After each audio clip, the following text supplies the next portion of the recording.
আমি অবাক হয়ে যাই, এই কাফেরের কথা শুনতে এতগুলো আল্লাহর ওলি কি করে আসে? আমার বুঝে আসে না, এই কাফেরের কথা শোনার জন্য এরকম ধাক্কাধাক্কি হয় কেন? আল্লাহ তুমি হেদায়েত দান করো। আমি শুধু আল্লাহর কাছে সাহায্য চাই আর আপনাদের দোয়া চাই। দোয়া করবেন, বদদোয়া দিবেন না তো আবার।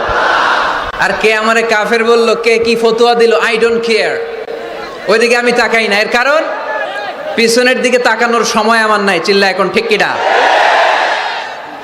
সিংহ সিংহ একটা সিংহ ঘন্টায় ছুটতে পারে 90 কিলোমিটার বেগে। কত কিলোমিটার? একটা হরিণ ঘন্টায় ছুটতে পারে 100 কিলোমিটার বেগে। তাহলে কে জোরে ছুটে? জোরে বলতে হবে। সিংহ কত কিলোমিটার? হরিণ। তারপরেও হরিণটা 100 কিলোমিটার বেগে ছোটার পরেও সিংহটার কাছে সে ধরা পড়ে যায়।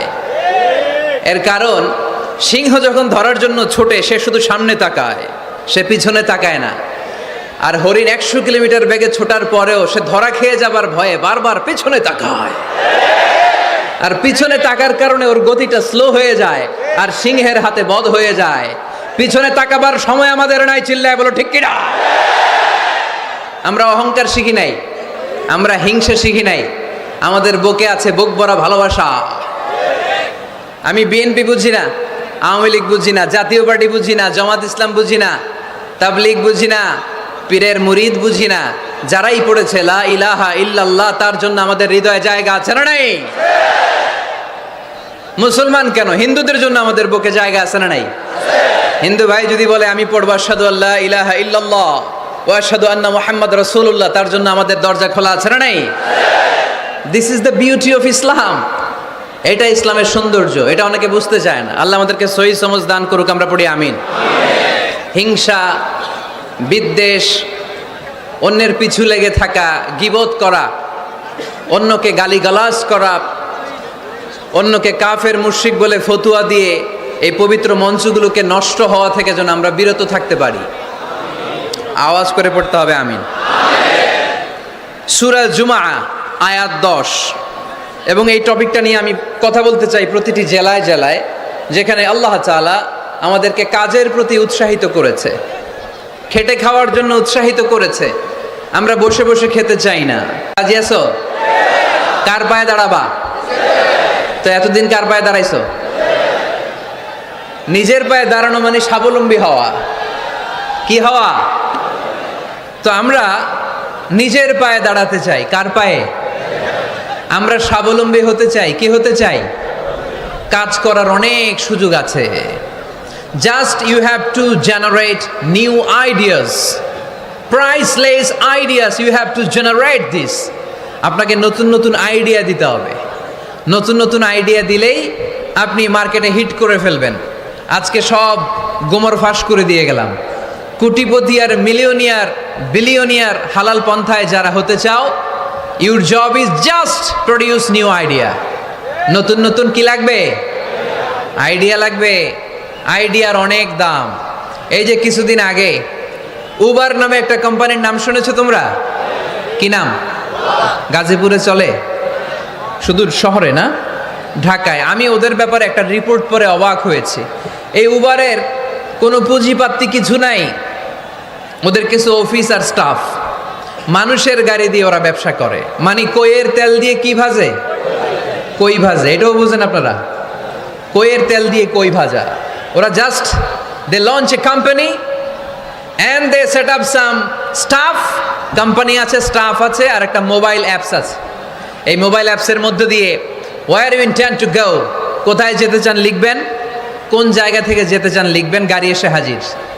আপনি টাকা পে করে দিবেন, ওই টাকার একটা পার্সেন্টেজ ওই কোম্পানির মধ্যে চলে যাবে। What an idea! সারা বিশ্বে এখন শুরু হয়েছে। আমেরিকার সান ফ্রান্সিসকো একটা স্টেট আছে, সেখান থেকে তারা এই উবারের কার্যক্রম শুরু করেছে। 775টা শহরে উবারের এই অপারেশন কার্যক্রম চালু হয়েছে। 63টা দেশে ওদের সেন্টার আছে। আমাদের ঢাকাতেও আছে না নাই? আমি অবাক হলাম, 2018 সালে ওদের প্রফিট, ওদের রেভিনিউ হচ্ছে $11.27 billion. 11.27 billion dollar. Could you imagine that? আপনি কি কল্পনা করতে পারেন? বসে বসে অন্যের গাড়ি দিয়ে, অন্যের মাল সামান দিয়ে, অন্যকে ঘাটিয়ে কোটি কোটি টাকার ব্যবসা। তারপরে এই যে আমাদের প্রত্যেকের একটা অ্যাকাউন্ট আছে এক জায়গায়, কি নাম? কি বুক?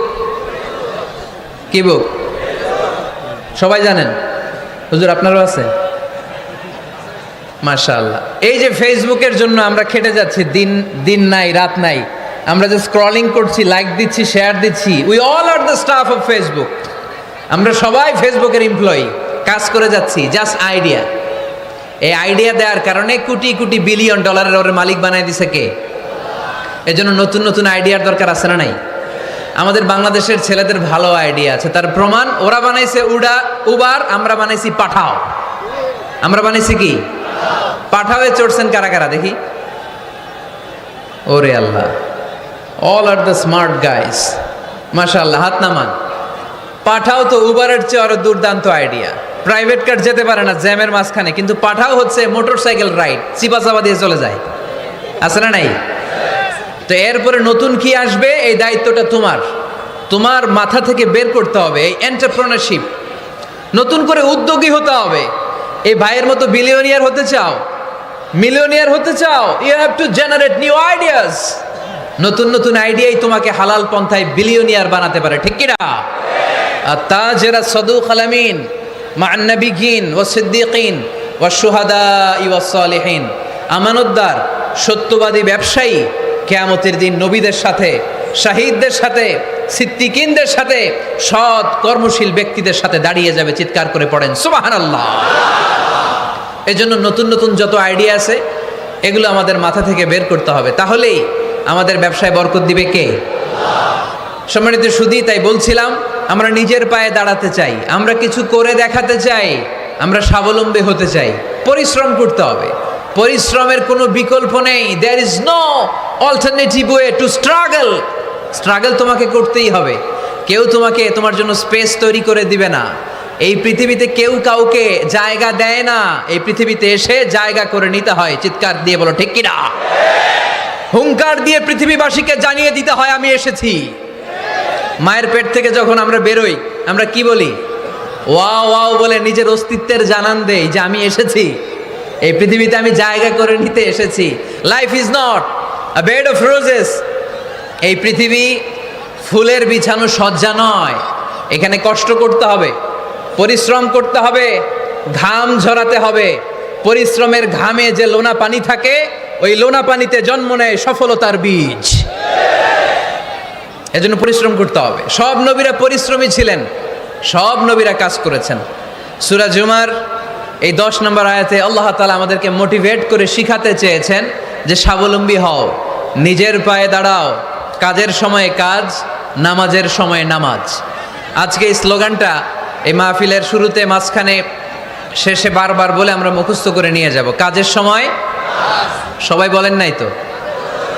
সবাই বললে তো এই প্যান্ডেল কাঁপতে শুরু করবে। কাজের সময় এইভাবে আওয়াজ করতে হবে, পারা যাবে? নামাজের সময়, কাজের সময়, নামাজের সময়, সিনেমা দেখার সময় দেখা যাবে না? কাজের সময়, নামাজের সময়, এটা মনে থাকবে? মুখস্থ করা যাবে তো? আল্লাহ রাব্বুল ইজ্জা সূরাতুল জুমার 10 নম্বর আয়াতে মূলত আমাদেরকে এই মেসেজটাই দিতে চেয়েছেন। কাজের সময় কাজ, নামাজের সময়। ফাইযা কুদিয়াতিস সালাতু ফান্তাশিরু ফিল আরদি ওয়াবতাগু মিন ফাদলিল্লাহ ওয়াযকুরুল্লাহা কাসীরান লাআল্লাকুম তুফলিহুন। সুবহানাল্লাহ পড়েন।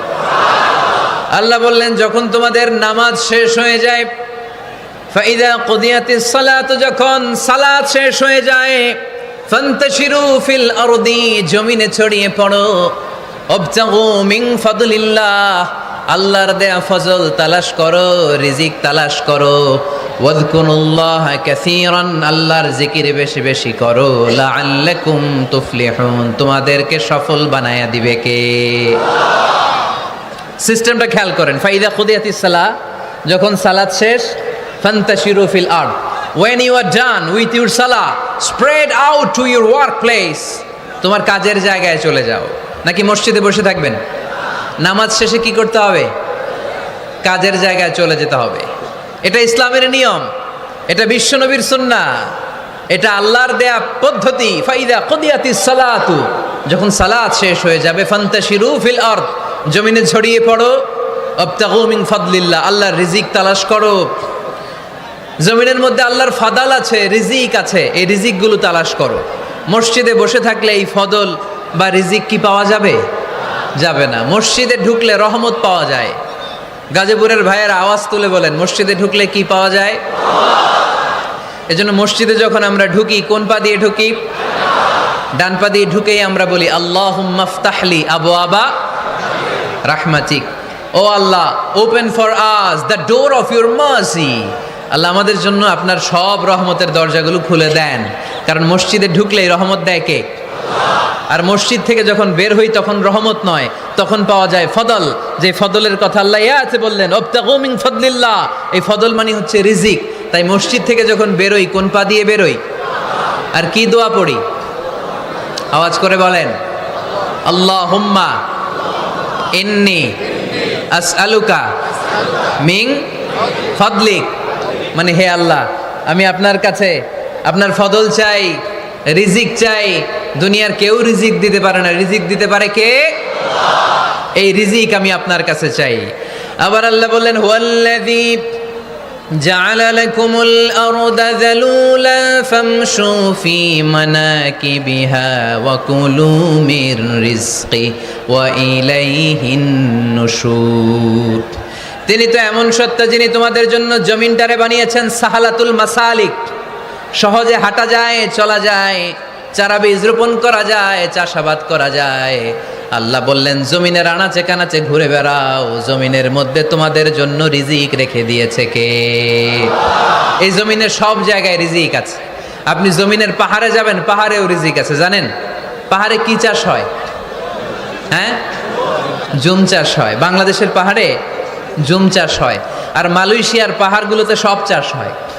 মালয়েশিয়া একটা জায়গা আছে ক্যামেরুন হাইল্যান্ড, ভাই গেছিলেন নাকি? ৬,০০০ ফিট উপরে, ঠান্ডা, প্রচণ্ড ঠান্ডা। আমি প্রায়ই যাই, ওখানকার চা বাগানের স্নিগ্ধ হাওয়া আমাকে টানে খুব, বাতাসটা খুবই ক্লিন, ভাল লাগে। ওই ক্যামেরুন হাইল্যান্ডে ৬,০০০ ফিট উপরে ওরা করেছে ফুলের বাগান, ফলের বাগান, চায়ের বাগান, স্ট্রবেরির বাগান, মধুর চাষ করে। আর এই ৬,০০০ ফিট উপরে এই ভেজিটেবলস আইটেমগুলো দিয়ে তারা পুরো মালয়েশিয়ার খাদ্যদ্রব্যের যত সংকট, সব সংকট তারা দূরীভূত করেছে। সুবহানাল্লাহ পড়েন। তো ওনারা পাহাড়ের উপর চাষ করে, আর আমরা সমতল জায়গায় চাষ করতে চাই না। চাষাবাদ করতে আমাদের লজ্জা লাগে। কি লাগে? যুবক ভাইয়েরা, কাজে কোনো লজ্জা নেই। কাজে কি নেই? পরিশ্রমে লজ্জা নেই। লজ্জা হচ্ছে অলসতায়, লজ্জা হচ্ছে অকর্মণ্যতায়। আমরা কাজ করে খেতে চাই, পরিশ্রম করে খেতে চাই। রাজি আছো সবাই? এখন অনেকে রুফ গার্ডেনিং করে। রুফ গার্ডেনিং মানে ছাদের, বাসার ছাদের উপরে কি সুন্দর পেঁপে গাছ, আম গাছ। আমি নিজে দেখেছি, নিজেরা খায়, আশেপাশের প্রতিবেশীদের সবাইকে দেয়, বাজারে বিক্রিও করে। নিউ আইডিয়া, রুফ গার্ডেনিং করো। তারপরে একসাথে হাঁসের চাষ হয়, পানিতে হাঁসগুলো ভেসে বেড়ায়, আর নিচে মাছের চাষ হয়। এরকম অনেক যুবক আছে যারা এগুলো করে করে স্বাবলম্বী হয়েছে। আমরা এগুলো করতে চাই না, আমাদের লজ্জা লাগে। আমাদের হোটেলের মেসিয়ারি করতে লজ্জা লাগে, ছোট্ট ফুচকার দোকান দিতে আমাদের লজ্জা লাগে। কিন্তু বিশ্বনবীর ছাগল চড়াতে কোনো লজ্জা লাগতো না। কাজে কোনো লজ্জা আছে? লজ্জা কিসে তাইলে? অলসতায়। আওয়াজ করে বলো, লজ্জা কিসে? অলসতা করা যাবে না। অলসতাকে আজকের প্রোগ্রাম থেকে আমরা না বলে দিব। আমরা অলসতাকে বলে দিব নো। অলসতাকে আমরা কি বলবো? নো। আমরা অলস হতে চাই না, আমরা খেটে খেতে চাই, ঘাম ঝরাতে চাই। পরিশ্রমের ঘামের লোনা পানিতে জন্ম নেয় সফলতার বীজ। আমরা সফল হতে চাই, ঠিক কিনা? এজন্য অলসতা করা যাবে না, কাজ করতে হবে। আল্লাহ রাসূল সাল্লাল্লাহু আলাইহি ওয়াসাল্লাম এবং সাহাবারা আমাদেরকে কাজের প্রতি উৎসাহিত করেছেন। সাইয়েদনা ওমর ফারুক রাদিয়াল্লাহু তাআলা আনহু, নাম শুনেছেন? কত নাম্বার খলিফা? সবাই বলেন। এক নাম্বার খলিফার নাম কি? 2 নাম্বার খলিফার নাম? 3 নাম্বার? 4 নাম্বার? রিদওয়ানুল্লাহি তাআলা আলাইহিম আজমাইন। ওমর ফারুক সাধারণ কোনো সাহাবী ছিলেন না, তিনি এমন সাহাবী ছিলেন, বিশ্বনবী সাল্লাল্লাহু আলাইহি ওয়াসাল্লাম বলেছেন আমার পরে কোনো নবীও নাই, রাসূলও নাই, তবে আমার পরে যদি কেউ নবী হতো আমার ওমর নবী হয়ে যেত। বিশ্বনবী বলছেন লা নবিয়্যা বা'দি ওয়ালা রাসূলা, আমার পরে কোনো নবী নাই, রাসূল নাই। লাউ কানা বা'দি নাবিয়্যুন লাকানা উমর, তবে আমার পরে যদি নবী হওয়ার কোয়ালিটি আমার কোনো সাহাবীর মধ্যে থেকে থাকে, আমার ওমরের মধ্যে সেই কোয়ালিটি আছে। প্রভু তুমি বলেছ রাসূল দেবে না, বলনি দেবে না ওমর, বলনি দেবে না হামজা তারি, খালিদ বিজয়ী সমর। প্রভু তুমি বলেছ রাসূল দেবে না, বলনি দেবে না ওমর, বলনি দেবে না হামজা তারিক, খালিদ বিজয়ী সমর। প্রভু তুমি বলেছ রাসূল দেবে না। সুবহানাল্লাহ পড়েন। ওমর ফারুক রাদিয়াল্লাহু তাআলা আনহু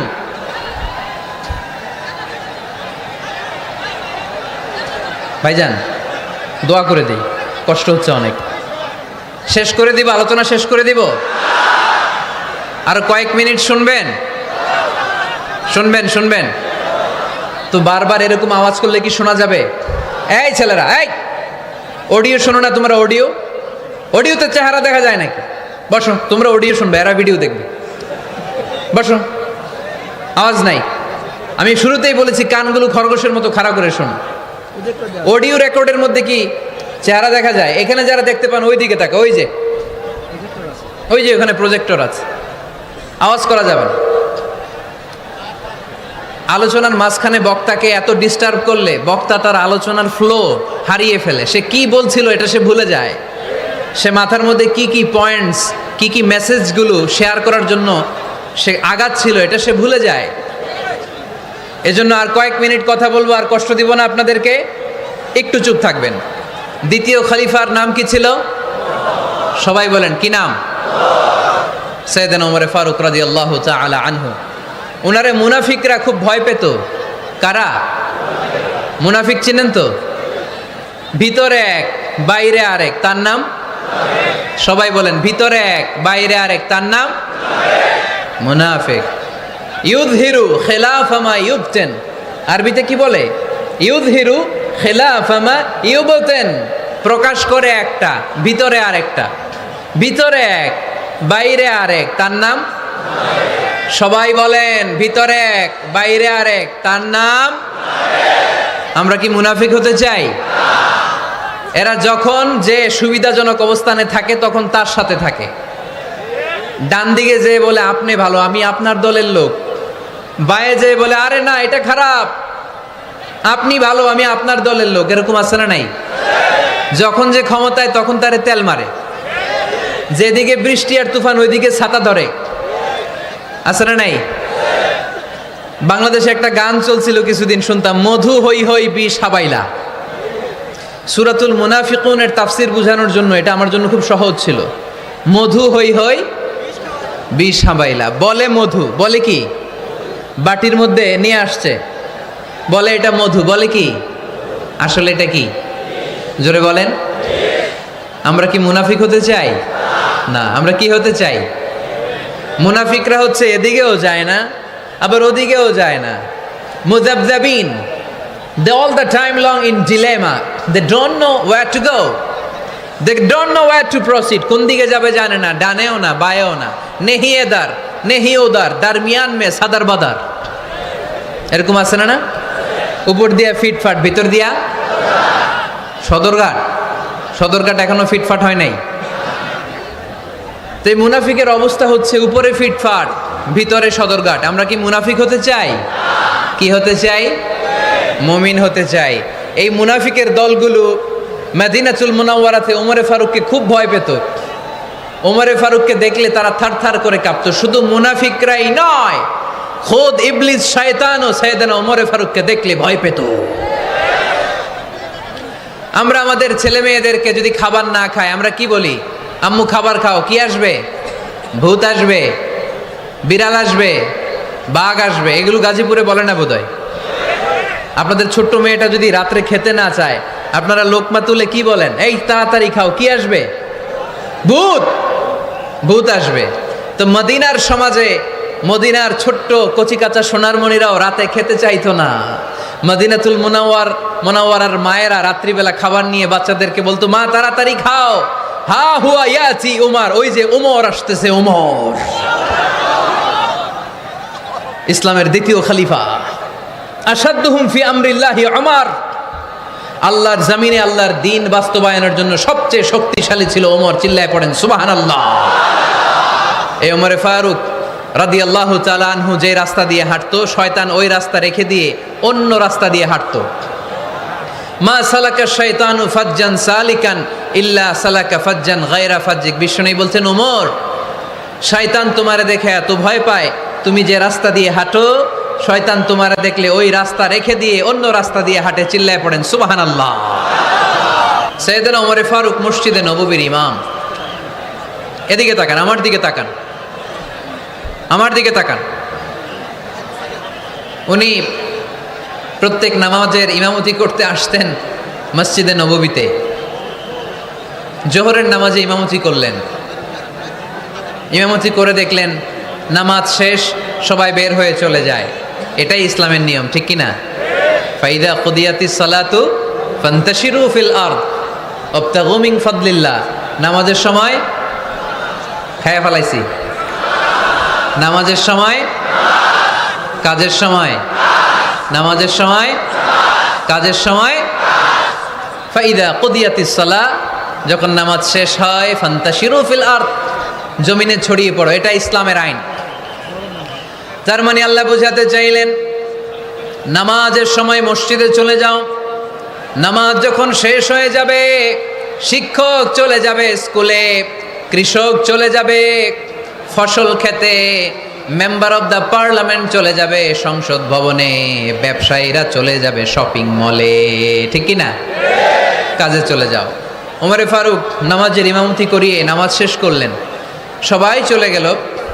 ইয়ামান দেশ থেকে আসা কিছু লোক গোল হয়ে বসে আছে, জিকির আজকার করে, আবাদত করে। এরা যায় না। এরা কি করে না? যায় না। আসরের নামাজে সাইয়েদনা ওমরে ফারুক রাদিয়াল্লাহু তাআলা আনহু নামাজের ইমামতি করলেন। নামাজ শেষ, সবাই চলে যায়, এরা যায় না। মাগরিবের নামাজের পরেও এরা যায় না। এশার সালাতের পরেও এরা যায় না। এশার পরে উনি ধরলেন, মা বালুকুম মা খাতবুকুম, হোয়াটস রং উইথ ইউ ম্যান? তোমাদের কি সমস্যা? জোহর, আসর, মাগরিব, এশা প্রত্যেক সালাতের পরে সবাই যার যার কাজে চলে যায়, তোমরা যে যাও না? বাড়ি কই? বলি ইয়ামান। তো বসে থাকো কেন? কি করো? কই জিকির করি। কি করি? কি করি? জিকির আজকার করি, তাসবিহ তাহলিল পড়ি, ইবাদত করি। তো তোমরা যে যাও না, তোমাদের খাবার দেয় কে? খাবারের ব্যবস্থা হয় কোত্থেকে? তারা বলল, আমাদের জিকির দেখে, আমাদের বুজুর্গি দেখে আশেপাশের লোকেরা পাতিল ভরে খাবার নিয়ে আসে, ওই খাবার আমরা খাই। নাহনু আল মুতাওয়াক্কিলুনা আলাল্লাহ, আমরা আল্লাহর উপর তাওয়াক্কুল করে এখানে বসে থাকি। উমরে ফারুক বললেন, সর্বনাশ, তোমরা যদি মুতাওয়াক্কিলুনা আলাল্লাহ হও তাহলে কেমনে হবে? তোমরা তো মুতাওয়াক্কিলুনা আলাল্লাহ নাও, তোমরা হচ্ছে আল মুতাওয়াক্কিলুন বা'দুকুম আলা বা'দ, আল্লাহর উপর তাওয়াক্কুলকারী নয়। তোমরা যারা পাতিলের মধ্যে করে খাবার নিয়ে আসে তাদের উপর তাওয়াক্কুল করে বসে আছো, ঠিক কি না? তোমাদের জিকিরও চলে, আবার মাথায় টেনশনও চলে, পাতিল কি ছোট আসবে না বড় আসবে, খাবারে আমার ভাগেরটা থাকবে কি থাকবে না, টেনশন আছে না নাই? কারণ অন্যের উপর নির্ভরশীল, নিজেরা রান্না করে নাই, নিজে তো বাজার করে নাই, নিজের তো অ্যারেঞ্জমেন্ট বলতে কিছু নাই, আরেকজন যা দিয়ে যাবে ওইটা খাবে। ওমরে ফারুক বুঝালেন, আরে বোকা, এটারে তাওয়াক্কুল বলে না। তোমার সাধ্যে যতটুকু আছে তার সবটুকুন করার পরে তুমি তাওয়াক্কুল করবে একজনের উপর, তিনি কে?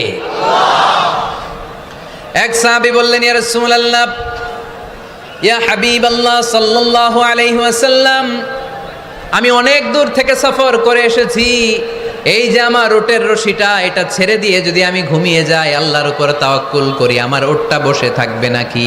বিষ্ণু বললেন না, এটারে তাওয়াক্কুল বলে না। ওটের রশি রেখে দিয়ে ঘুমাইলে তোমার ওট দৌড় দিবে।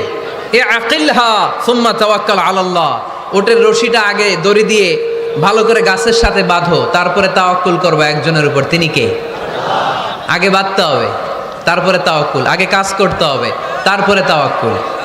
এক লোক বড় হুজুরের কাছে দোয়া চাইছে, হুজুর আপনি দোয়া করবেন আল্লাহ যেন আমার একটা ছেলে সন্তান দেয়। কি দেয়? কথা বুঝে নাই বোধ হয়। কি দেয়?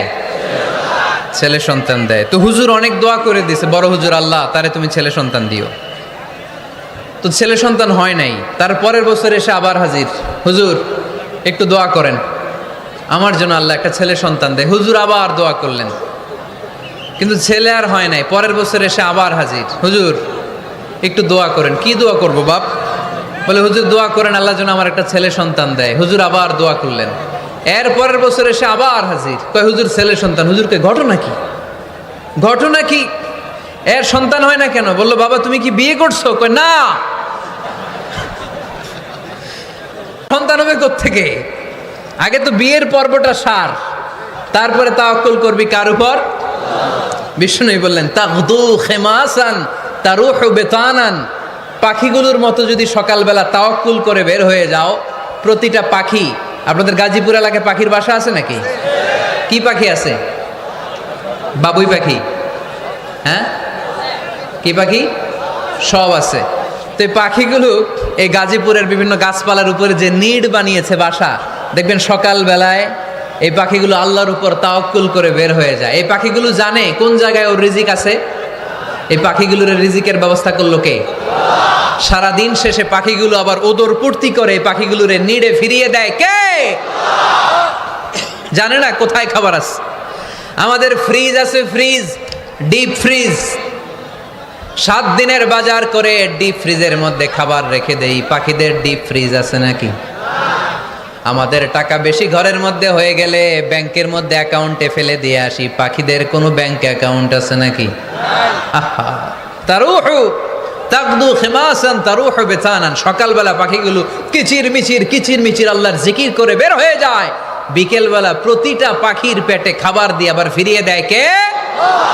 এটার নাম তাওয়াক্কুল। ওমরে ফারুক বললেন তোমরা যা করছো এটা তাওয়াক্কুল নয়। নামাজের পরে বের হয়ে যাবা, আল্লাহর জমিন যে আবাদ করবা, কৃষি কাজ করবা, ব্যবসা করবা, বাণিজ্য করবা, চাকরি করবা, আবার নামাজের সময় ঘরে আসবা। এর মাধ্যমে তোমার ঘরে যে হালাল রিজিকের ব্যবস্থা আল্লাহ করে দিবে, এটার নাম হলো তাওয়াক্কুল। পড়েন সুবহানাল্লাহ। গোটা জমিনটা আমাদের, গোটা জমিন আমাদের জন্য আল্লাহ দিয়েছেন। যেখানে যাবেন রিজিকের ব্যবস্থা আছে না নাই? আপনাদেরকে শোনাইছি না যে বাংলাদেশের পাহাড়ে কি চাষ হয়? ওখানে জুম রেখেছে আল্লাহ। মালয়েশিয়ার ক্যামেরুন হাইল্যান্ডে আল্লাহ ফলের বাগান, ফুলের বাগান রেখেছে। আবার আপনি সাগরের মধ্যে নামলে রিজিক আছে না নাই? কি আছে? মাছ। সুবহানাল্লাহ কইবেন না? ওয়ালাকাদ কাররামনা বানি আদম ফাহামালনাহুম ফিল বাররি ওয়াল বাহরি ওয়া রাযাকনাহুম মিনাত তাইয়্যিবাত। রব্বুল আলামিন বলেন আমি পুরো বনি আদমকে সম্মানিত করেছি, জলে স্থলে সব জায়গায় মানব জাতিকে বিচরণের সুযোগ করে দিয়েছি। আর মানুষের জন্য আমি আল্লাহ হালাল রিজিকের ব্যবস্থা করেছি। সুবহানাল্লাহ পড়েন। হালাল রিজিকের ব্যবস্থা আল্লাহ করেছেন। এজন্য everyone should be energetic, everyone should be active. আমাদেরকে অ্যাক্টিভ হতে হবে, এনার্জেটিক হতে হবে। শ্রম করে করে, কষ্ট করে করে আমাদেরকে আগাতে হবে। স্রষ্টা আমাদেরকে একটা যুদ্ধে ঠেলে দিয়েছেন, সংগ্রাম করে করে আমাদেরকে বেঁচে থাকতে হয়, ঠিক কিনা? এই জমিনে যখন আমরা এসেছি তখনই আমি সংগ্রাম করেছি। বিশ্বাস করেন, একজন স্বামীর 1 ফোঁটা বীর্যের মধ্যে যদি 20 কোটি শুক্রাণু না থাকে, কয় কোটি? আরো জোরে।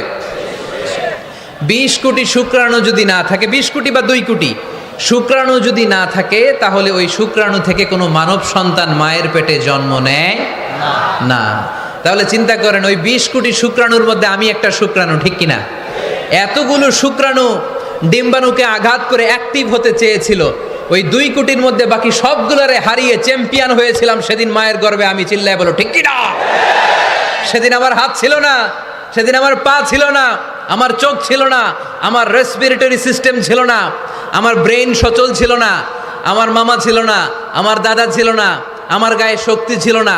ওই কঠিন পরীক্ষায় যদি 2 কোটি কম্পিটিটরকে আমি হারিয়ে বিজয় লাভ করতে পারি, এই জমিনের বুকেও আমার কেউ হারাতে পারবে না। চিল্লায় বলো ঠিক কি না? আমরা এসেছি বিশ্বকে জয় করার জন্য, জয় করার জন্য। আবার যখন মায়ের পেট থেকে বের হই তখনও আমাকে সংগ্রাম করে বেরোতে হয়।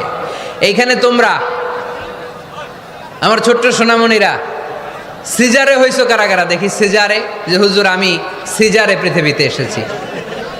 হাত তোলো। কয়েকজন হাত তুলছে, মাশাআল্লাহ। ঠিক আছে, অসুবিধা নেই, হাত নামাও। এটা একটা প্রাকৃতিক নিয়ম। মায়ের পেট থেকে পৃথিবীতে আমরা এইভাবে আসি। কেউ প্রাকৃতিক পদ্ধতিতে আসি, কেউ সিজারে আসি। যারা সিজারে আসছে তারা এই কষ্টটা সহ্য করে নাই, তাদের অন্য ধরনের স্ট্রাগল পৃথিবীতে আসার পরে। কিন্তু আমরা যারা নর্মাল প্রসেসে এসেছি সেই সময়টার কথা খেয়াল করেন। আমাদের দেহের সাইজ অনেক বড়, আমাদের ওজন অনেক বেশি, কিন্তু আমাদের মায়ের যেই অঙ্গটা দিয়ে আমরা পৃথিবীতে এসেছি ওই জায়গাটা বড় সরু। খুব ছোট্ট একটা জায়গা দিয়ে এই বিশাল দেহ নিয়ে আমাকে সংগ্রাম করে আসতে হয়েছে, ঠিক কিনা? এবং এটা ল্যাবরেটরিক্যালি প্রুভড, সায়েন্টিফিক্যালি অ্যাটাস্টেড যে এটা একজন বাচ্চার জন্য, নবজাতক নিউ বর্ন বেবির জন্য খুবই স্বাস্থ্যকর, খুবই হেলদি। কারণ এই ছোট্ট জায়গাটা দিয়ে, মায়ের ওই ছোট্ট অঙ্গ দিয়ে আমরা যে পৃথিবীতে আসি, আমাদেরকে একটা চাপ সহ্য করতে হয়। ওই চাপের কারণে আমার নাকের ভেতরে, কানের ভেতরে যে ধরনের দূষিত গ্লিসারিন আছে, পদার্থ আছে, এগুলো সব বের হয়ে যায়। আর এই প্রচণ্ড চাপটা আমাদের দেহটাকে কর্ম সহিষ্ণু হয়ে গড়ে তুলতে সাহায্য করে। কোন সুবহানাল্লাহ। নিয়ে আসেন এখানে, নিয়ে আসেন শেষের দিকে। এভিডেভিট নাই, পরে হবে। তাহলে আপনারা দায়িত্ব নিয়ে এভিডেভিট করবেন, শুধু শাহাদা পড়বে আমার হাতে। ঠিক আছে, ফাইন। সেই দিন আমরা স্ট্রাগল করে পৃথিবীর বুকে এসেছিলাম। যেদিন মায়ের পেট থেকে যুদ্ধ করে আমাকে পৃথিবীতে আসতে হয়েছে, ওই দিন আমার কান ছিল? এখনকার মতো কানের শক্তি ছিল? এখন যে হাতে শক্তি, ওই শক্তি ছিল? ওই কঠিন পরিস্থিতিতে যদি আমি সংগ্রাম করে টিকে থাকতে পারি, বর্তমান সময়ে আমাদেরকে কেউ আটকায় রাখতে পারবে না, পারবে না। ইন্নাকা কাদিহুন ইলা রাব্বিকা কাদাহান ফামুলাকি। আল্লাহ বললেন, ও বনি আদম, তোমাকে কষ্ট করতে করতে আমার কাছে আসতে হবে। আবার আল্লাহ বললেন, লাকাদ খালাকনাল ইনসানা ফি কাবাদ। আমি বনি আদমকে, দুনিয়ার সবগুলো মানুষকে কর্মসহিষ্ণু করে তৈরি করেছি। সুবহানাল্লাহ বলেন। কর্মসহিষ্ণু। আমাদের এক একজন মানুষ যে আমরা কতটা কষ্ট আর ধৈর্য সহ্য করতে পারি আপনি কল্পনাও করতে পারবেন না। নর্মাল প্রসেসে আমাদের মা যেদিন আমাদেরকে ডেলিভারি দিয়েছিলেন, তখন আমাদের মা 57 ইউনিট প্লাস। সুস্থ মানুষ ব্যথা সহ্য করতে পারে 45 ইউনিট। কত ইউনিট? কিন্তু আমাদের মা যেদিন আমাদেরকে দুনিয়ার বুকে এনেছিলেন, সেদিন আমার মা, আপনার মা ব্যথা সহ্য করেছিল 57 ইউনিট প্লাস, 57 ইউনিটেরও বেশি। এই ব্যথাটা সাধারণ কোনো ব্যথা নয়। একটা অ্যাক্সিডেন্টে আপনার দেহের 20টা হাড় বা হাড্ডি ভেঙে গেলে যত ব্যথা, তার চেয়েও বেশি ব্যথা আমার মা সহ্য করেছিলেন। আমার মাকে ওই দিন এই ব্যথাগুলো সহ্য করার তৌফিক দিয়েছিলেন কে? তাহলে কি পরিমাণে কষ্ট সহিষ্ণুতা আর কর্ম সহিষ্ণুতা নিয়ে যে আমরা জন্মাই, আমাদের কোনো ধারণাই নাই। এজন্য আমি প্রায় বলি, ছেলে মেয়েদেরকে, সন্তানকে ননির পুতুল করে গড়ে তুলবেন না। ছেলে মেয়েদেরকে কষ্ট সহিষ্ণু করে গড়ে তোলেন। প্রতিকূল পরিবেশে কি করে নিজের অস্তিত্ব জানান দিতে হয়, এমন করে আমরা আমাদের মুসলমান সন্তানদেরকে গড়ে তুলবো। চিল্লায় বলেন ঠিক কি না? লাকাদ খালাকনাল ইনসানা ফি কাবাদ।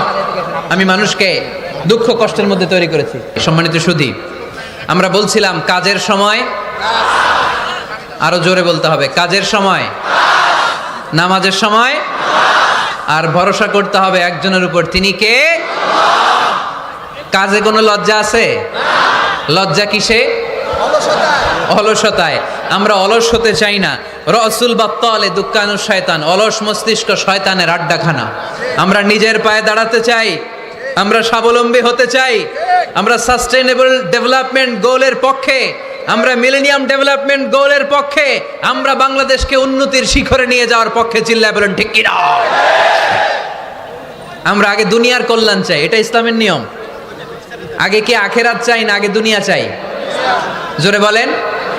আরে দুনিয়াতে ভালো থাকলেই তো আখেরাতে ভালো থাকবেন।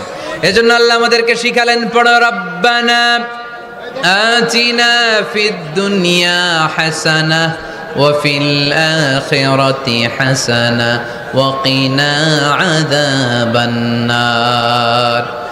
আয় আমাদের রব, এই দুনিয়ার বুকে আপনি আমাদেরকে কল্যাণ দেন, আখিরাতের বুকে আপনি আমাদেরকে কল্যাণ দেন, আগুনের শাস্তি থেকে আল্লাহ আপনি আমাদেরকে বাঁচিয়ে দেন। পড়ে না আমিন।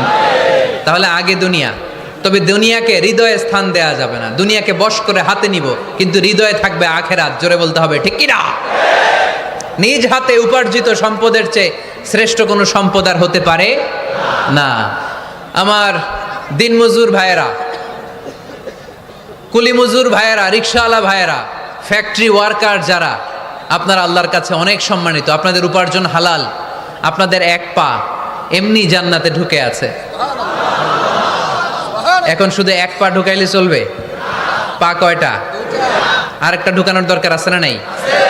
আপনাদের উপার্জন হালাল। আপনারা 5 ওয়াক্ত সালাত পড়বেন, মানুষের হক নষ্ট করবেন না, আব্বা আম্মার দোয়া নিবেন। দ্বিতীয় পাটাও জান্নাতে ঢুকায় দিবে কে? মা আকালা আহাদুন তুআমান কত্তু খায়রুম মিন আইয়াকুলা মিন আমালি ইয়াদিহি। নিজের হাতে উপার্জিত সম্পদের চেয়ে, খাবারের চেয়ে শ্রেষ্ঠ সম্পদ আর হতে পারে না। আমার রিকশাওয়ালা ভাই, তার উপার্জন হালাল না হারাম? আমার কুলি মজুর ভাই, উপার্জন হালাল না হারাম? মাথার ঘাম পায়ে ফেলে ফ্যাক্টরি ওয়ার্কাররা যে বেতনটা পায়, এটা হালাল না হারাম? তাদের দোয়াকে কবুল করে নিবে কে? এজন্য যুবক ভাইরা, never under estimate any job. কোনো জবকে, কোনো চাকরিকে ছোট করে দেখার সুযোগ নাই। কারণ আমার উপার্জন হালাল হলেই ওই হালাল উপার্জনে বরকত দিবে কে? Whether it's the small or big, you don't care. এটা তোমার কেয়ার করার দরকার নেই। চাকরি পেলেই একটা ঢুকে যাবা, চাকরি পেলেই ঢুকে যাবা। কারণ আমাদের চাকরির বাজার মন্দা।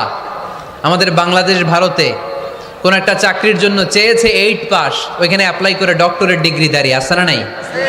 এত কষ্ট করে চাকরি পাওয়া পৃথিবীর কোথাও লাগে না। কারণ আমাদের পপুলেশন বেশি, তাই চাকরির জন্য আমাদের বসে থাকা লাগবে না। আমাদেরকে উদ্যোক্তা হতে হবে, আমাদের এন্টারপ্রেনার হতে হবে। শুরুতে যেটা বলেছিলাম, আমাদের আইডিয়াকে কাজে লাগাতে হবে, ঠিক কিনা?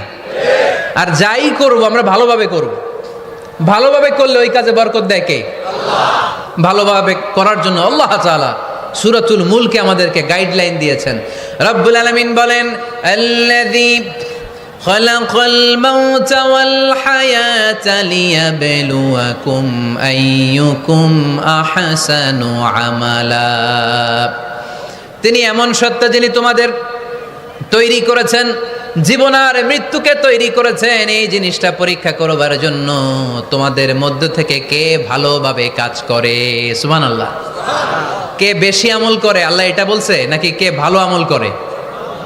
কথা কি বুঝতেছেন?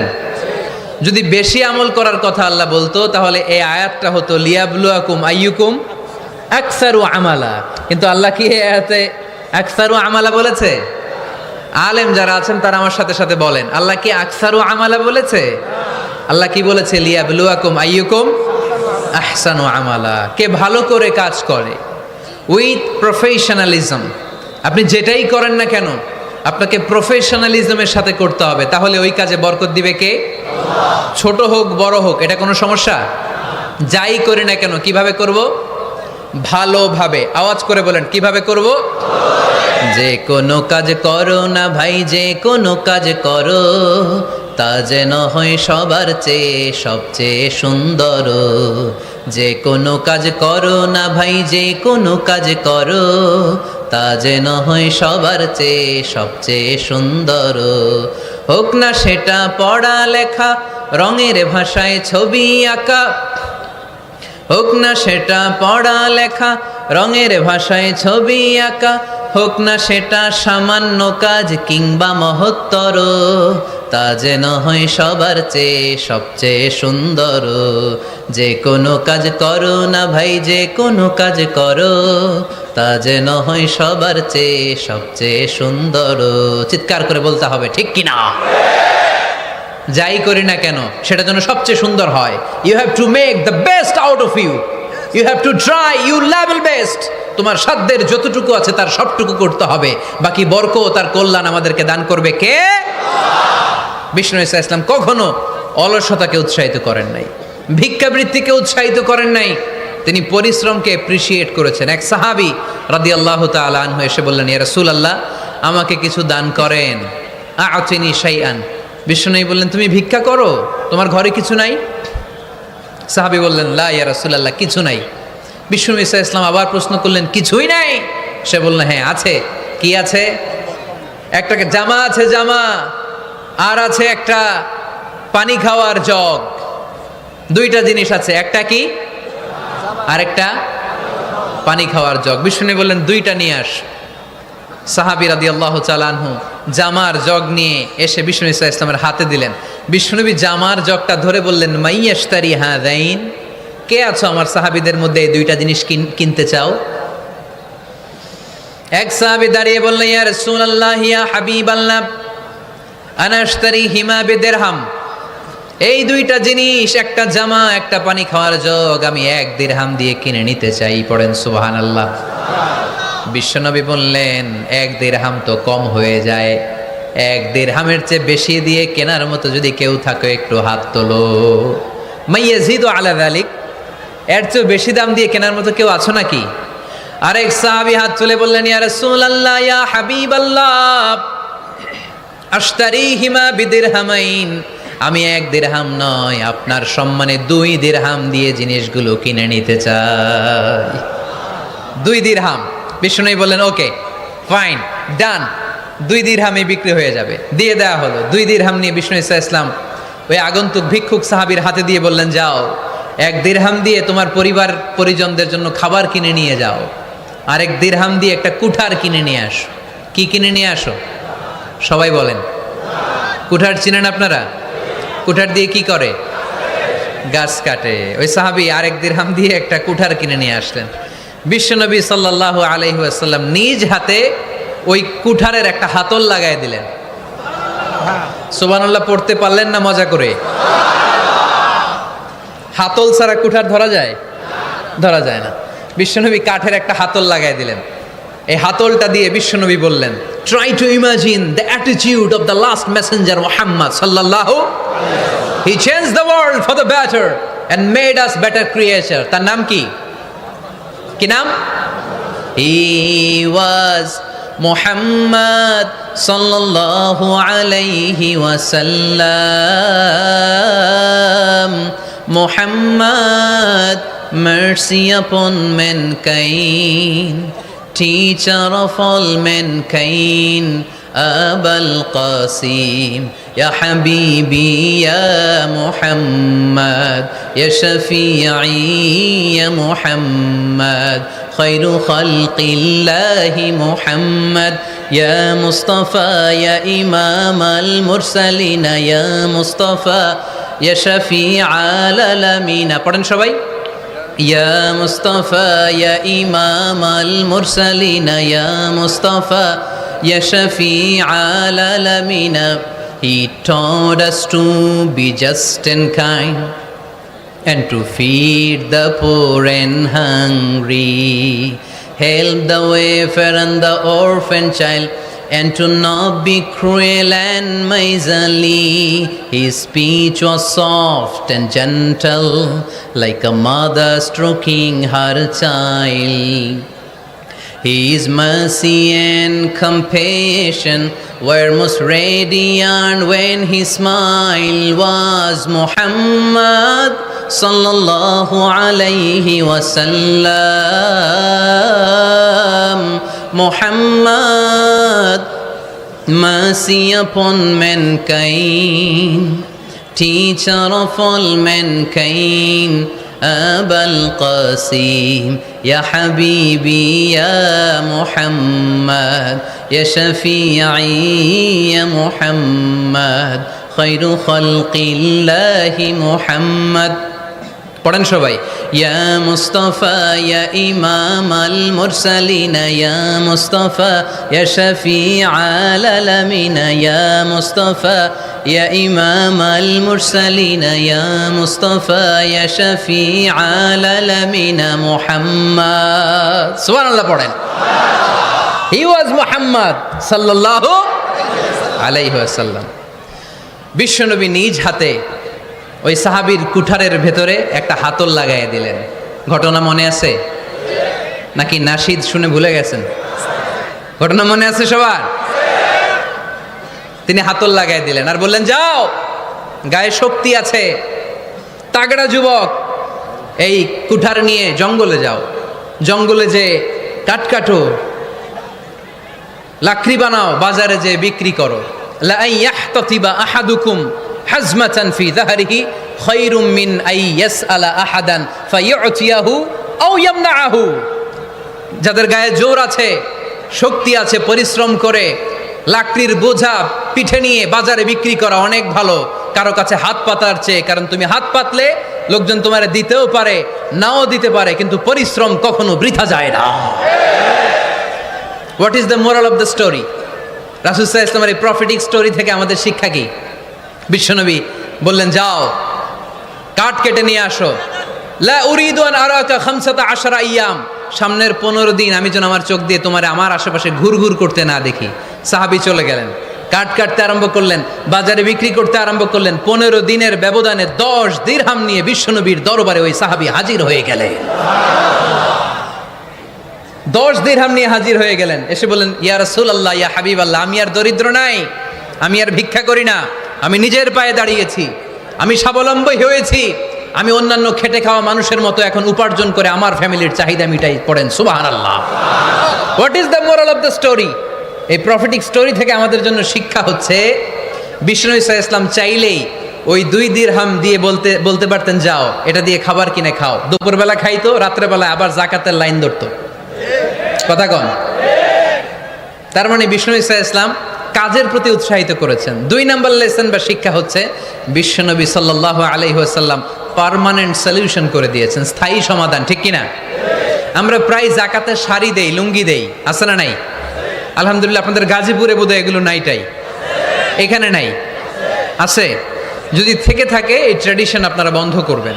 জাকাতের শাড়ি বলতে কোনো শাড়ি নাই, জাকাতের লুঙ্গি বলতে কোনো লুঙ্গি নাই। কারণ জাকাতের শাড়ি আর জাকাতের লুঙ্গি যদি আপনি বিতরণ করেন আর সামান্য সয়াবিন তেল আর চাল ডাল যদি আপনি প্যাকেট করে দিয়ে দেন, তাহলে 1 মাস পরে আবার যে সে আরেক জায়গায় জাকাতের লাইনে দাঁড় হয়ে যাবে। চিল্লা এখন ঠিক কিনা? এজন্য আপনাকে পার্মানেন্ট সলিউশনের ব্যবস্থা করতে হবে। আমি সব জায়গায় বলি যে প্রতিটি জেলার বিজনেস ম্যাগনেট যারা আছেন তারা সবাই মিলে একটা জাকাত ম্যানেজমেন্ট প্ল্যাটফর্ম গড়ে তুলুন। সেখান থেকে এমনভাবে জাকাত দিন যাতে মানুষ স্বাবলম্বী হতে পারে। স্বাবলম্বী বানানোর জন্য, দারিদ্র বিমোচনের জন্য জাকাত এসেছে, জাকাতের শাড়ি লুঙ্গি বিতরণের জন্য নয়। আর জাকাতের শাড়ি এত পাতলা, মশারি কি পাতলা, এর চেয়েও পাতলা। দেখছেন কখনো? এটারে একবার ধোয়ার পরে দ্বিতীয়বার পরা যায় না। একবার ধোয়ার পরে শাড়ির দিকে তাকাইলে শাড়ি আমনের দিকে বেশকি মেরা থাকবো। কথা বলেন ঠিক কিনা? এইভাবে শাড়ি লুঙ্গি দেয়া যাবে? এভাবে তো শাড়ি লুঙ্গি বিতরণ করলে যারা লাইন ধরে জাকাত নিতে আসলো, এই আল্লাহর বান্দাদেরকে অপমান করা হয়। আর আল্লাহ বললেন, ওয়ালাকাদ কাররামনা বানি আদম, আমি পুরো বানি আদমকে সম্মানিত করেছি। ফেরেশতার সম্মান বেশি না মানুষের? বুঝা শোনা বললেন, কার? তুমি মাটির আদমকে প্রথম সৃষ্টি করিয়া ঘোষণা করিয়া দিলে শ্রেষ্ঠ বলিয়া, তাই তো নূরের ফেরেশতা করে আদমকে সেজদা। সুবহানাল্লাহ পড়েন। তাই তো নূরের ফেরেশতা করে আদমকে সেজদা, সবার চেয়ে সম্মান দিলে মাটির আদমকে। পড়েন আল্লাহু আল্লাহু তুমি জাল্লে জালালুহু, শেষ করা তো যায় না গে তোমার গুণগান। আল্লাহু আল্লাহু, সুবহানাল্লাহ পড়েন। আহা, মানুষের মর্যাদা সবচাইতে বেশি। এজন্য জাকাত যারা নিতে আসে তাদেরকে অপমান করা যাবে না। এর কারণ জাকাত দিয়ে আপনি কোনো করুণা করেননি, বরং ওরা জাকাত নিয়ে আপনাকে এই ফরজ ইবাদত করার সুযোগ করে দিয়ে আপনার প্রতি করুণা করে গিয়েছে। আওয়াজ করে বলেন ঠিক কি না? অনেকে মনে করে আমি জাকাত দেয় আমি মনে হয় দয়া করছি, আমি মনে হয় করুণা করছি। আচ্ছা, যারা গরিব ওরা যদি জাকাত না নেয় ওর সমস্যা আছে? নিমু না জাকাত, কিন্তু আমি যদি বলি দিমু না, আমার খবর আছে না নাই? আমার জন্য দেয়া ফরজ, ওর জন্য নেয়া ফরজ না। তাই আমি দিয়ে করুণা করিনি, ও আমার কাছ থেকে জাকাত নিয়ে জাহান্নামের আগুন থেকে আমাকে বাঁচিয়ে ও আমাকে দয়া দেখিয়েছে।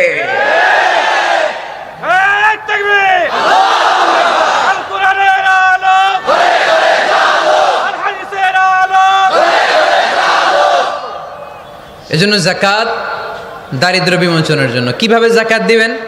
আপনি জাকাতের টাকা দিয়ে খেয়াল করবেন, একটু ক্রস চেক করে নিতে হবে, ডবল চেক করে নিতে হবে যেই ফ্যামিলিতে জাকাত দিবেন কর্মক্ষম উপার্জনের মতো করতে পারে এরকম ছেলে আছে কিনা। থাকলে ওর একটা অটো রিক্সা কিনে দেন, সিএনজি কিনে দেন, ওই সিএনজি চালিয়ে ওর ফ্যামিলিটা দিব্যি চলে যাবে, ঠিক কিনা? ওর একটা অস্ট্রেলিয়ান গাভী কিনে দেন, ওই গাভীর দুধ বিক্রি করে ফ্যামিলিটা স্বাবলম্বী হয়ে যাবে, ঠিক কিনা? লক্ষ্মীপুরে আমি ওয়াজ করলাম, বলল হুজুর আমরা এইভাবে একটা জাকাত ম্যানেজমেন্ট প্ল্যাটফর্ম গড়ে তুলেছি, এখানে আমরা টাকা জমিয়ে জমিয়ে আমাদের এলাকার যে সমস্ত ছেলেগুলো কর্মক্ষম তাদের ঘরে টাকা পয়সা নাই, আমরা জাকাতের টাকা দিয়ে ওদেরকে প্রবাসী বানিয়ে দেই, বিদেশে পাঠিয়ে দেই। ওর কষ্ট অর্জিত সম্পদ দিয়ে ওর ফ্যামিলি এখন দেদারসে চলছে, কোনো জাকাতের লাইনে যে তারা নিজেদেরকে আর অপমান বোধ করছে না। এইভাবে জাকাত দিতে হবে। দিলটার একটু খোলেন, হাতটার একটু খোলেন, তাহলে হৃদয়টারে খুলে দিবে কে?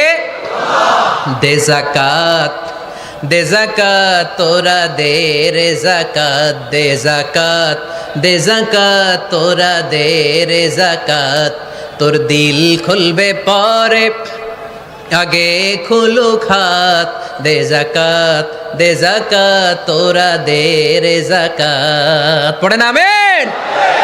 এই জাকাতের মাধ্যমে আমরা আমাদের বাংলাদেশকে স্বাবলম্বী করতে চাই। রাজি আছেন সবাই? সংঘবদ্ধ প্রচেষ্টায় জাকাত আদায় করতে রাজি আছেন? বিশ্বনবী সাল্লাল্লাহু আলাইহি ওয়াসাল্লাম চাইলে এই 2 দিরহাম দিয়ে বিদায় করে দিতে পারতেন, কিন্তু বিশ্বনবী সাল্লাল্লাহু আলাইহি ওয়াসাল্লাম তাকে কাজের প্রতি উৎসাহিত করলেন, পার্মানেন্ট সলিউশন দিলেন। এজন্য অলসতার সাথে ইসলামের কোনো সম্পর্ক আছে? আওয়াজ করে বলেন, অলসতার সাথে সম্পর্ক আছে? অলসতাকে যেন আজকে আমরা কি বলে দিছিলাম? ভুলে গেছি? আরো জোরে। অলসতাকে আজকে আমরা নো বলে দিছি, আমরা কর্মক্ষম। আরে অলস তো হয় মুনাফিকেরা, অলস হয় কারা? وَإِذَا قَامُوا إِلَى الصَّلَاةِ قَامُوا كُسَالَى يُرَاءُونَ النَّاسَ وَلَا يَذْكُرُونَ اللَّهَ إِلَّا قَلِيلًا। সুবহানাল্লাহ পড়েন। মুনাফিকরা যখন নামাজে দাঁড়ায় অলস হয়ে দাঁড়ায়, সোজা হয়ে দাঁড়ায় না। মসজিদে নববীর কাতারগুলোর মধ্যে মুমিনদের সাথে যখন মুনাফিকেরা দাঁড়াতো, অলসের মতো দাঁড়াতো, দেয়ালের মধ্যে হেলান দিয়ে দাঁড়াতো।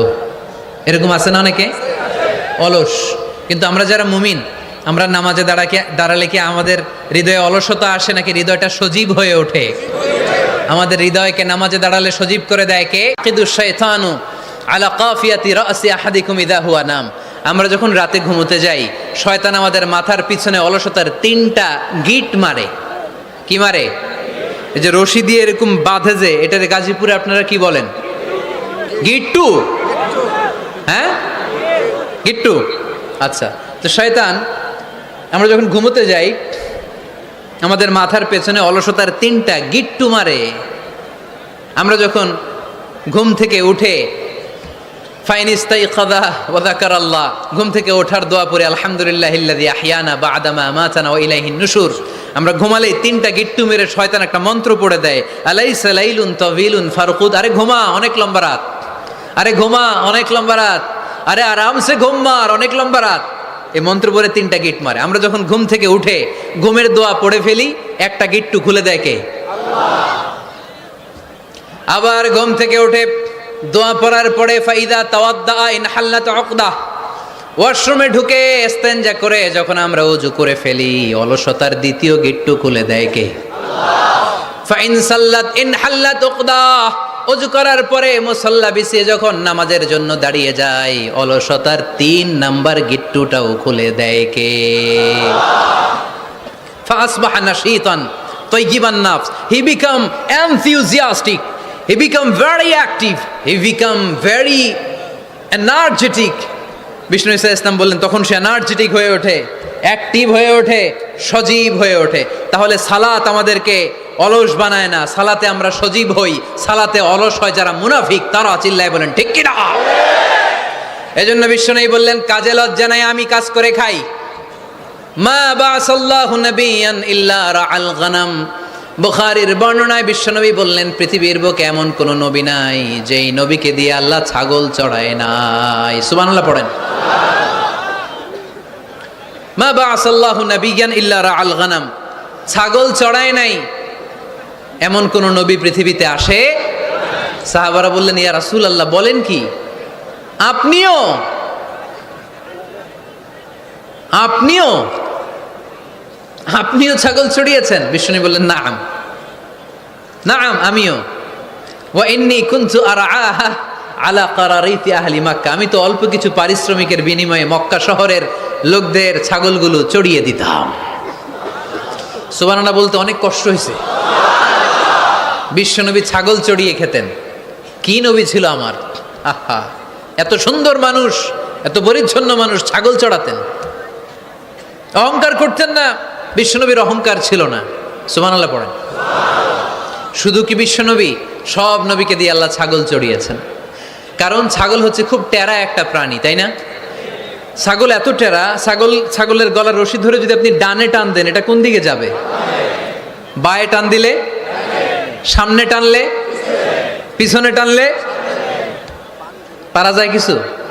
ভাবলেন সারা সপ্তাহ ব্যস্ত থাকি, আজকে আমার ছুটি, আমিও গোসল করি, এটারও গোসল করাই।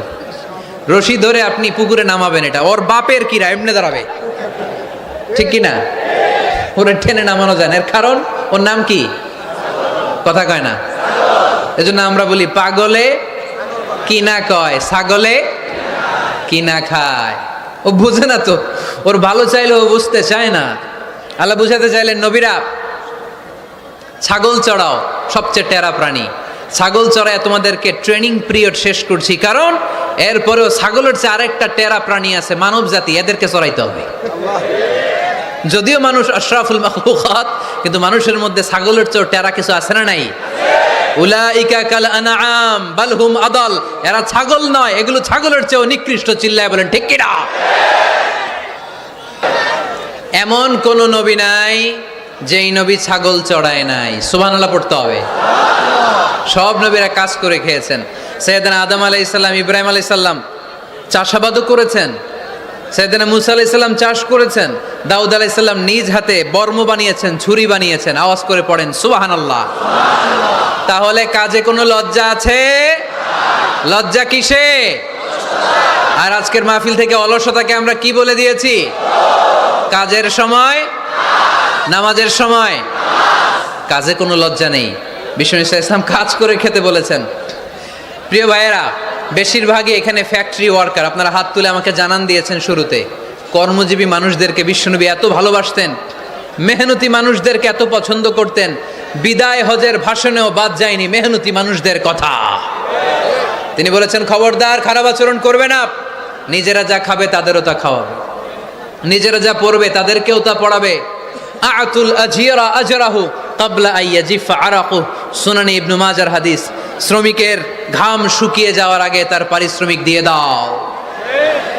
আবার বিশ্বনবী বললেন খবরদার সালাসাতুন আনা খাসমুহুম, কিয়ামতের দিন 3 শ্রেণীর ব্যক্তির বিরুদ্ধে আমি আল্লাহ নিজে মামলা দায়ের করব। এক শ্রেণীর ব্যক্তি হচ্ছে রাজুলুন ইস্তাওফা আজিরান, ইস্তাআজারা আজিরান ফাস্তাওফা মিনহু ওয়া লাম ইয়াতি আজরা। যে ব্যক্তি শ্রমিক ভাড়া করে কাজ করালো কিন্তু তার টাকা দেয় নাই, তার পারিশ্রমিক দেয় নাই, আল্লাহ বলেন কিয়ামতের দিন তোর বিরুদ্ধে আমি দাঁড়াবো। I will be against you in the day of judgement. কেউ তোরে কিয়ামতের দিন সাহায্য করে ছুটাতে পারবে না। এজন্য খবরদার শ্রমিকদের সাথে খারাপ আচরণ করবেন না। আবার শ্রমিক ভাইরাও যারা আছেন, আপনাদের ডিউটি যত ঘন্টা ঠিক তত ঘন্টাই পালন করতে হবে, তা না হলে কিন্তু আপনাদের উপার্জন হালাল হবে না। বিশ্বনবী ইসলামের সাথে বিশ্বনবী ইসলামের কর্মচারীর কি ঘটেছিল, এই ঘটনাটা বলেই আজকে আমরা শেষ করব। আওয়াজ করে পড়েন ইনশাআল্লাহ। আমরা অনেকে মাইক পেলে বড় বড় ভাষণ দেই, কাজের মেয়েদের সাথে খারাপ আচরণ করবেন না, শ্রমিকদের অধিকার, নারীদের অধিকার, বড় বড় এরকম বক্তব্য আছে না নাই? বিশ্বনবী শুধু শ্রমিকদের অধিকারের কথা বক্তব্যের মধ্যে সীমাবদ্ধ রাখেন নাই। ওনার ব্যক্তিগত জীবনেও এগুলো পাবেন। বিশ্বনবী সাল্লাল্লাহু আলাইহি সাল্লামের অ্যাপয়েন্ট করা শ্রমিক, ওনার দাস, ওনার কর্মচারী সাহাবীর নাম ছিল আনাস রাদিয়াল্লাহু তাআলা আনহু। কি নাম ছিল?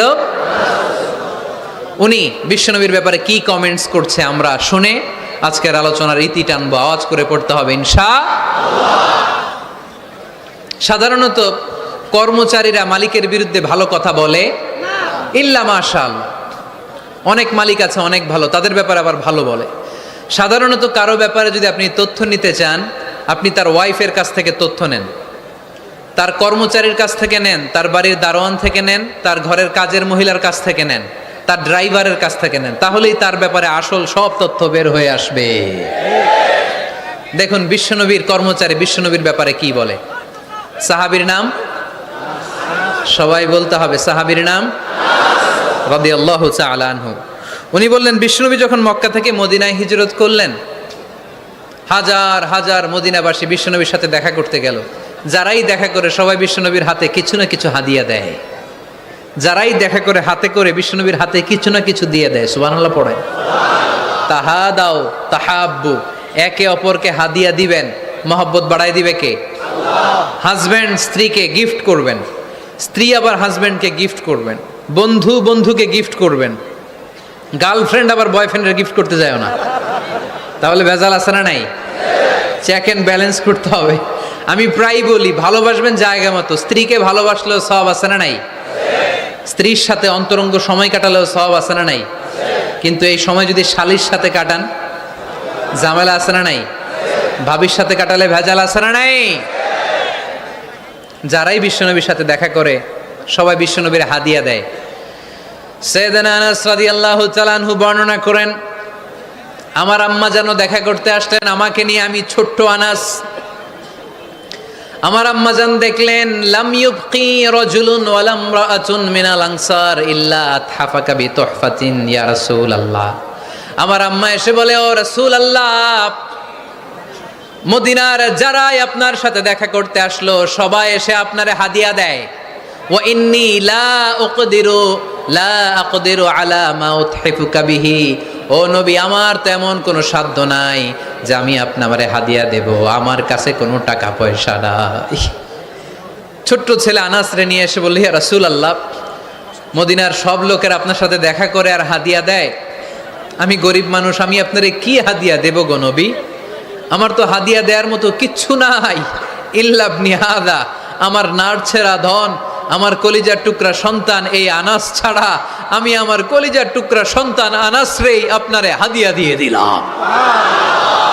খুদ হাদা ইয়া রাসূলুল্লাহ, আমার সন্তান আনাসকে আপনি নেন।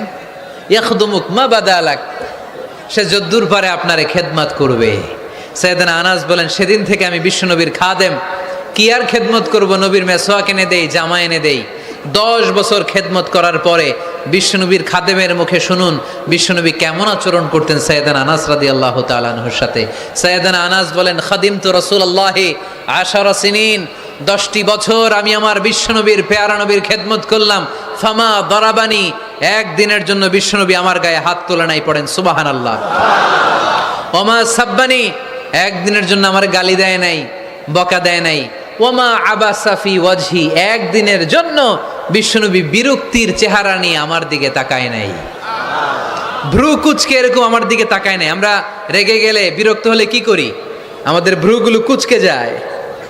আনাস রাদিয়াল্লাহু তাআলা আনহু বললেন, একদিনের জন্য আমারে পিট্টি দেয়া তো দূরের কথা, আমাকে পিটানি দেয়া তো দূরের কথা, আমাকে মারে নাই, আমাকে গালি দেয় নাই, কোনোদিন আমার দিকে বিরক্তির সাথে তাকায় নাই। ওয়ালা ক্বালা লি লিমা সানাআতা ওয়ালা লিমা লা সানাআতা, কোনোদিন এও বলে নাই আনাস এটা কেন করলা, ওইটা কেন করো নাই। চিৎকার করে পড়েন সুবহানাল্লাহ। এজন্য বিশ্ব নবীর মতো আমাদেরকে আমাদের শ্রমিকদের সাথে, অধীনস্থ কর্মচারীদের সাথে আচরণ করতে হবে। রাজি আছি তো সবাই?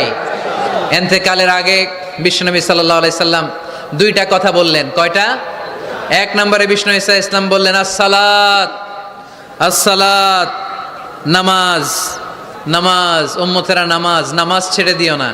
2 নম্বরে বিশ্বনবী বললেন ওয়ামা মালাকাত আইমানুকুম, খবরদার অধীনস্থ কর্মচারীদের সাথে খারাপ আচরণ করো না। আমরা খুব দুঃখের সাথে লক্ষ্য করেছি, পত্রপত্রিকায় এসেছে মানবাধিকার কর্মী, নারী আন্দোলনের কর্মী মাইক পেলে বড় বড় ভাষণ দেয়, আপনারা কর্মীদের সাথে ভালো আচরণ করবেন, কাজের মেয়েদের সাথে ভালো আচরণ করবেন, কিন্তু ওদের বাড়িতে এই কাজের মেয়েরা নির্যাতিত হয়, চিল্লায় বলেন ঠিক কিনা? আহা, পত্রিকার রিপোর্ট দেখে অবাক লাগে। খুন্তি দিয়ে চুলায় লোহা গরম করে পিঠে শেক মেরেছে, এরকম আছে না নাই? বিশ্বনবী সাল্লাল্লাহু আলাইহি সাল্লাম বলেছেন, খবরদার, কিয়ামতের দিন তাদের বিরুদ্ধে আল্লাহ মামলা দায়ের করবে। আমরা যেন কখনো আমাদের অধীনস্থ কর্মচারীদের সাথে খারাপ আচরণ না করি, আল্লাহ তুমি তৌফিক দাও, আমরা পড়ি আমিন।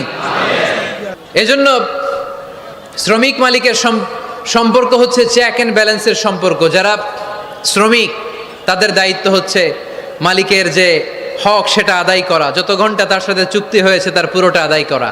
আর মালিকের উচিত অধীনস্থ কর্মচারীদের সাথে ভালো আচরণ করা। আমরা যেন এই চেক অ্যান্ড ব্যালেন্স করতে পারি, আল্লাহ তুমি তৌফিক দাও। যে আয়াত দিয়ে শুরু করেছি ওই আয়াত দিয়ে শেষ করব। আল্লাহ বলেছেন, ফাইদা কুদিয়াতিস সালাতু ফান্তাশিরু ফিল আরদ, যখন নামাজ শেষ হয়ে যায় জমিনে ছড়িয়ে পড়ো, রিজিক তালাশ করো। আবার নামাজের সময় হলে মসজিদে চলে আসো। তার মানে কাজের সময়, আওয়াজটা ছোট হয়ে গেল, চিল্লায় বলতে হবে, কাজের সময়, নামাজের সময়। পরিশ্রমে কোনো লজ্জা নেই, লজ্জা হলো